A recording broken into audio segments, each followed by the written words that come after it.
Noong isang taon, ang prinsesang ito ay sinuko ang kanyang pagka-prinsesa at ang $5 trillion na kayamanan para pakasalan ang isang mahirap at ordinaryong lalaki.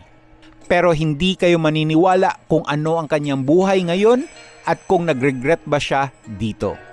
Ito si Princess Mako na pinanganak sa isang Japanese royal family at iniwan ang $250,000 na tiara para magsuot ng mga normal na mga damit. Galing sa $5.1 trillion na palasyo na hindi lamang nagkaroon ng maraming silid at mga banyo at malaking farm at may isang $2 million na medical center, isang park, isang garden at kahit isang tulay. At sa kanyang katayuan ngayon sa normal na apartment. At hindi lang ito. Itong prinsesa na ito ay pinaremove ang kanyang pangalan sa Royal Family Tree para makasama ang isang lalaki na ito na hindi lamang walang pera ngunit hindi nagustuhan ng mga mamamayan ng Japan. Pagsisisihan ba ng prinsesa ang kanyang desisyon pagkatapos ng isang taon? Noong si Prinsesa Mako ay nag-aaral sa isang university, nakilala niya ang isang lalaki na tinatawag na Kay.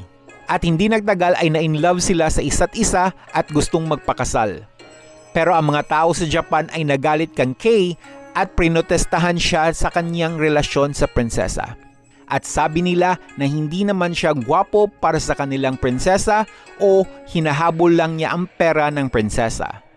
Dahil sa mga reporter ay nalaman na ang nanay ni Kay ay humihiram ng pera mula sa prinsesa at may utang sa maharlikang pamilya ng maraming pera.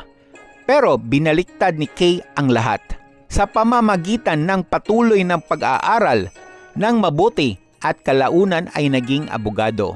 At hindi nagtagal ay nagawang ibalik ang lahat ng pera sa maharlikang pamilya. At nakita ito ni Prinsesa Mako na siya ay isang mabuti at mabait na tao. At nag-decide siya na i-give up ang kanyang title at kayamanan para pakasalan ang lalaking ito at ngayon ay nakatira sila sa US kasama ang kanyang asawa na nagtatrabaho bilang paralegal. At ang prinsesa naman ay nagtatrabaho sa art museum.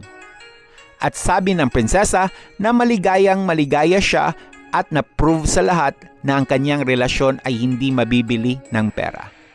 At na-build ito sa totoong pagmamahal. Kung nagustuhan niyo ang content natin ngayon, paki-comment ng yes. At hanggang sa muli and stay cool.